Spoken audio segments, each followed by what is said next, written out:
जीवित पुत्रिका व्रत में चिल्लों सियारों की एक कथा सुनी जाती है, जिसको संक्षिप्त इस प्रकार है। एक वन में सेमर के पेड़ पर एक चील रहती थी। पास ही की झाड़ी में एक सियारिन भी रहती थी। दोनों में खूब पटती थी। चिल्लों को कुछ भी खाने को लेकर आती और उसमें सियारन के लिए जरूर दिया करती थी। सियारन भी चिल्लों का ऐसा ही ध्यान रखती थी। इस तरह दोनों के जीवन में आनंद से कट रहे थे। एक बार वन के पास गांव में औरतें जितिया के व्रत पूजा की तैयारी कर रही थी। चिल्लों ने उसे बड़े ध्यान से देखा और अपनी सखी सियारों को भी बताया। फिर चिल्लों और सियारों ने तय किया कि वे भी ये व्रत करेंगी। सियारों और चिल्लों ने जितिया का व्रत रखा। बड़ी निष्ठा और लगन से दोनों दिन भर भूखे प्यासे मंगल कामना करते हुए व्रत में रही। मगर रात होते ही सियारिन को भूख प्यास सताने लग गई। जब बर्दाश्त न हुआ तो जंगल में जाके उसने मांस और हड्डी पेट भरकर खाया। चिल्लों ने हड्डी चबाने के कड़कड़ की आवाज सुनी तो पूछा कि ये कैसी आवाज है। सियारिन ने कह दिया कि बहन, भूख के मारे पेट गुड़गुड़ा रहा है, यह उसी की आवाज है। मगर चिल्लों को पता चल गया। उसने सियारिन को खूब लताड़ा कि जब व्रत नहीं हो सकता तो संकल्प क्यों लिया था। सियारिन लजा गई, पर व्रत भंग हो चुका था। चिल्लों रात भर भूखे प्यासे रहकर व्रत पूरा की। अगले जन्म में दोनों मनुष्य रूप में राजकुमारी बनकर सगी बहनें हुई। सियारिन बड़ी बहन, उसकी शादी एक राजकुमार से हुई, और चिल्लों छोटी बहन, उसकी शादी उसी राज्य के मंत्री पुत्र से हुई। बाद में दोनों राजा और मंत्री बने। सियारिन रानी के भी बच्चे होते थे, मर जाते थे, जबकि चिल्लों के बच्चे स्वस्थ और हट्टे कट्टे रहते थे। इससे उसे जलन होने लगी। उसने कभी उनका सर कटवाकर डब्बे में बंद कर दिया। वह शीश मिठाई बन जाती और बच्चों का बाल तक बाका न होता। बार बार उसने अपनी बहन के बच्चों और उसके पति को मारने का प्रयास भी किया, पर वो सफल नहीं हुई। आखिरकार देव योग से उसे भूल का आभास हुआ। उसने क्षमा मांगी और बहन के बताने पर जीवित पुत्र का व्रत विधि विधान से किया और उसके पुत्र जीवित हो गए। बोलो जीवित पुत्रिका की जय। है दूसरी कथा विस्तार से। गंधर्वों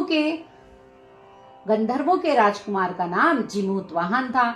वे बड़े उदार और परोपकारी थे। जिमूतवाहन के पिता ने वृद्धावस्था में वानप्रस्थ आश्रम में जाते समय उनको राज सिंहासन पर बिठाया, किंतु इनका मन राजपाट में नहीं लगता था। वह राज्य का भार अपने भाइयों पर छोड़कर स्वयं वन में पिता की सेवा करने के लिए चले गए। वन में ही जिमूतवाहन को मालवती नामक राजकन्या से भेंट हुई और दोनों में प्रेम हो गया। एक दिन जब वन में भ्रमण करते हुए जिमूतवाहन काफी आगे चले गए, तब उन्हें एक वृद्धा विलाप करते हुए दिखी। पूछने पर वृद्धा ने रोते हुए बताया कि मैं नागवंश की स्त्री हूँ, मुझे एक ही पुत्र है। पक्षीराज गरुड़ के कोप से मुक्ति दिलाने के लिए नागों ने यह व्यवस्था की है कि वे गरुड़ को प्रतिदिन भक्षण हेतु एक युवा नाग सौंपते हैं। आज मेरे पुत्र शंखचूड़ की बलि का दिन है। आज मेरे पुत्र के जीवन संकट में है और थोड़ी देर बाद ही पुत्र विहीन हो जाऊंगी। एक स्त्री के लिए इससे बड़ा दुख क्या होगा कि उसे जीते जी अपने पुत्र को मरता हुआ देखना होगा। वाहन को ऐसा सुनकर बड़ा दुख हुआ।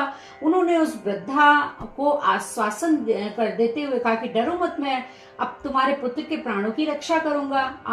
आज उसके स्थान पर मैं अपने आप को लाल कपड़े में ढककर वध्यशिला पर लेट जाऊंगा ताकि गरुड़ मुझे खा जाए और तुम्हारा पुत्र बच जाए। इतना कहकर जिमूतवाहन ने शंखचूड़ के हाथ से लाल कपड़ा ले लिया और वे उसे लपेटकर गरुड़ को बलि देने के लिए चुनी गई बद्धशिला पर लेट गए। नियत स्थान पर गरुड़ बड़े वेग से आए और लाल कपड़े में ढके जिमूतवाहन को पंजे में दबाकर पहाड़ के शिखर पर जाकर बैठ गए।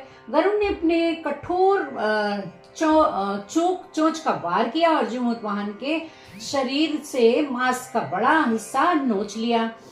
उसकी पीड़ा से जिमूतवाहन की आंखों से आंसू बह निकले और वह दर्द से कराहने लगा। अपने पंजे में जकड़े प्राणी की आंखों में से आंसू और मुंह से कराह सुनकर गरुड़ बड़े आश्चर्य में पड़ गए, क्योंकि ऐसा पहले कभी नहीं हुआ था। उन्होंने जिमूतवाहन से उनका परिचय पूछा। जिमूतवाहन ने सारा किस्सा कह सुनाया, कैसे एक स्त्री के पुत्र की रक्षा के लिए वे अपने प्राण दे रहे हैं। आप मुझे खाकर भूख शांत कर लीजिए। गरुड़ उनकी बहादुरी और दूसरे की प्राण रक्षा के लिए स्वयं का बलिदान देने की हिम्मत से बहुत प्रभावित हुए। उन्हें स्वयं पर पछतावा होने लगा। वे सोचने लगे कि यह मनुष्य है जो दूसरे के पुत्र की रक्षा के लिए स्वयं की बलि दे रहा है, और एक मैं हूँ जो देवों के रक्षण में हूँ, किंतु दूसरों के संतान की बलि ले रहा हूँ। उन्होंने जिमूतवाहन को मुक्त कर दिया। गरुड़ ने कहा, हे उत्तम मनुष्य, में तुम्हारी भावना और त्याग से मैं बहुत प्रसन्न हूँ।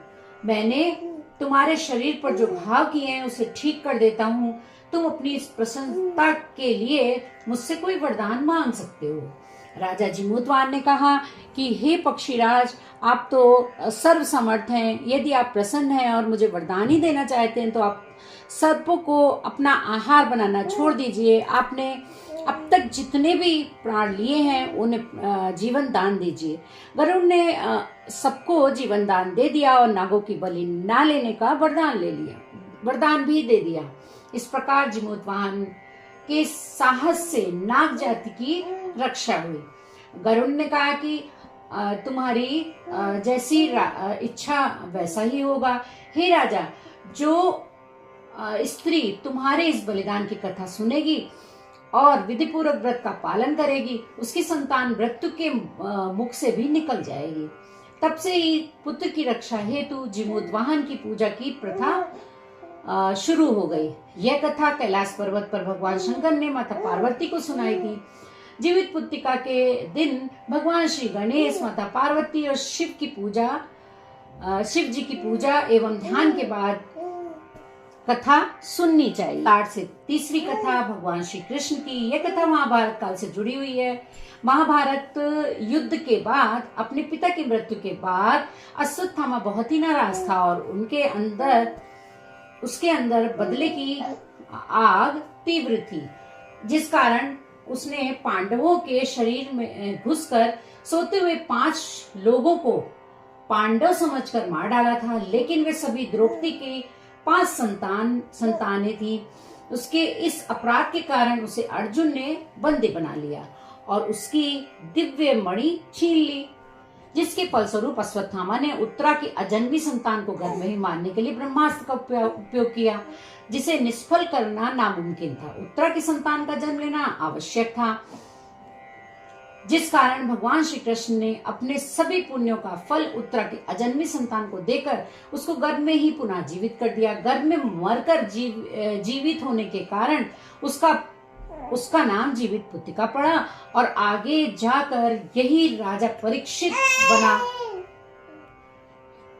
तब इसे इस व्रत को किया जाता।